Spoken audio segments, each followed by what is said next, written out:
জায়েদ হাসান শরীফ কোটি টাকা ইনশাআল্লাহ কিছুদিনের মধ্যে আলোচনা আরম্ভ করবে। এখন আমাদের দ্বিতীয় অধিবেশন মহাগ্রন্থ কালামুল্লাহ শরীফের তেলাওয়াত মাধ্যমে আরম্ভ হবে। মহাগ্রন্থ কালামুল্লাহ শরীফ থেকে তেলাওয়াত করে শোনাবেন অত্র এলাকার সন্তান মোহাম্মদ হাফেজ নাবিল হাসান।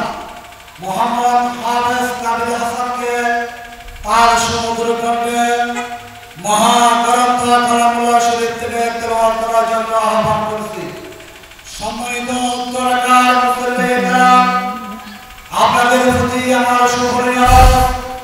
আমরা সবাই রব্বুল শান রক্ষা করার জন্য, মাহফিলের সৌন্দর্য রক্ষা করার জন্য, এই বিশাল জান্নাতের বাগানের মধ্যে আসা এবং বসে করার জন্য আহ্বান করছি।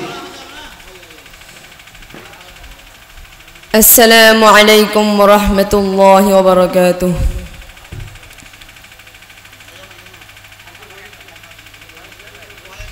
أعوذ بالله من الشيطان الرجيم.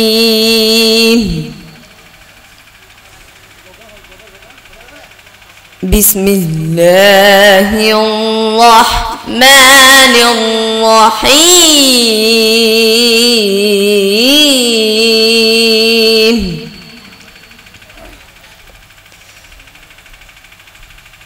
وسيق الذين اتقوا ربهم إلى الجنة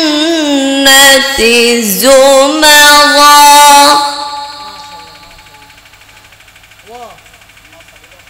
حتى إذا جاءوها